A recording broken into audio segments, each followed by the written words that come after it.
Hi Discovery students, I am going to read Magic Treehouse number 6, Afternoon on the Amazon. And this book has 10 chapters, so I'm going to read 2 of them a day. So this will be our Monday reading. I'm going to read the prologue, which we normally wouldn't do in class, but I'm going to today just in case mom and dad are following along and they might have never read this series before.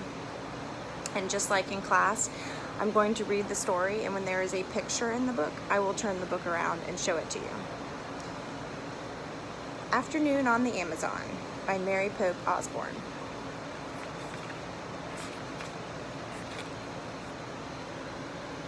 Prologue. One summer day in Frog Creek, Pennsylvania, a mysterious treehouse appeared in the woods. 8-year-old Jack and his 7-year-old sister Annie climbed into the treehouse. They found it was filled with books. Jack and Annie soon discovered that the treehouse was magic. It could take them to places in the books. All they had to do was to point to a picture and wish to go there. Jack and Annie visited the times of dinosaurs, knights, pyramids, pirates, and ninjas. Along the way, they discovered that the treehouse belongs to Morgan Le Fay. Morgan is a magical librarian from the time of King Arthur. She travels through time and space gathering books. In their last adventure, Night of the Ninjas, Jack and Annie learned that Morgan was under a spell. To free her, Jack and Annie have to find 4 special things. In old Japan, they found the first thing, a moonstone. Now Jack and Annie are about to set out in search of the second thing, an afternoon on the Amazon. Chapter 1. Where's Peanut? Hurry, Jack, shouted Annie. Annie ran into the Frog Creek woods. Jack followed her. It's still here, Annie called. Jack caught up with Annie. She stood beside a tall oak tree. Jack looked up. The magic treehouse was shining in the afternoon sunlight. We're coming, Peanut, Annie called. She grabbed the rope ladder and started up. Jack followed. They climbed and climbed. Finally, they climbed into the treehouse. Peanut, said Annie. Jack took off his backpack. He looked around. Sunlight slanted across a stack of books. Books about ninjas, pirates, mummies, knights, and dinosaurs. The letter M shimmered on the wooden floor. M for Morgan Le Fay. I don't think Peanut's here, said Jack. I wonder where she is, said Annie. How do you know Peanut's a she? Asked Jack. I just know it, said Annie. Oh, brother, said Jack. Squeak! Annie laughed. Look, Jack! A small pink sock was moving across the floor. Yesterday, Annie had turned her sock into a bed for Peanut. Annie picked up the tiny lump. Squeak!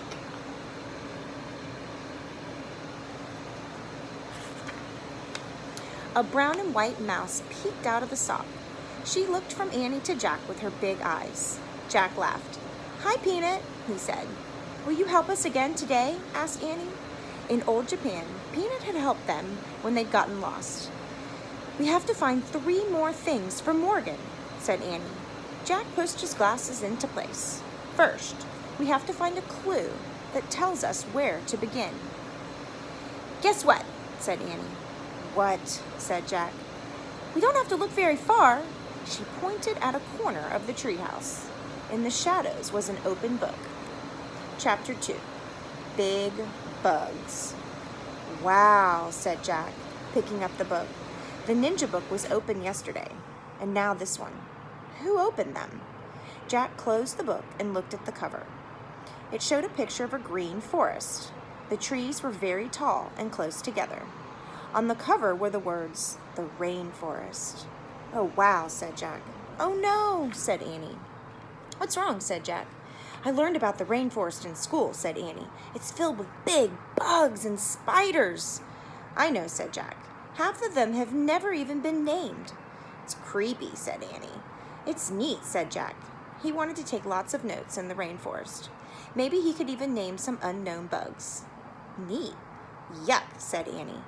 She shivered. Ooh, I don't get it, said Jack. You weren't afraid of dinosaurs. So? You weren't afraid of castle guards or the mummy's ghost? So? You weren't afraid of pirates or ninjas? So? You're not afraid of really scary things, but you're afraid of little bugs and spiders? That doesn't make sense. So, Jack sighed. Listen, he said, we have to go there to help Morgan. That's why the book was left open. I know that, said Annie, frowning. Plus, the rainforests are being cut down, said Jack. Don't you want to see one before it's too late? Annie took a deep breath and slowly nodded. Okay then, let's go, said Jack. He opened the book again. He pointed to a picture that showed blue sky, green leaves, and bright flowers. I wish we could go there, he said. The winds began to blow. Squeak! Stay here, Peanut, said Annie as she put the mouse in her pocket. The wind picked up. The treehouse started to spin. Jack squeezed his eyes shut. The wind was whistling now. The treehouse was spinning faster and faster and faster. And then everything was still. Absolutely still. Wild sounds broke the silence. Screech, buzz, chirp, chirp.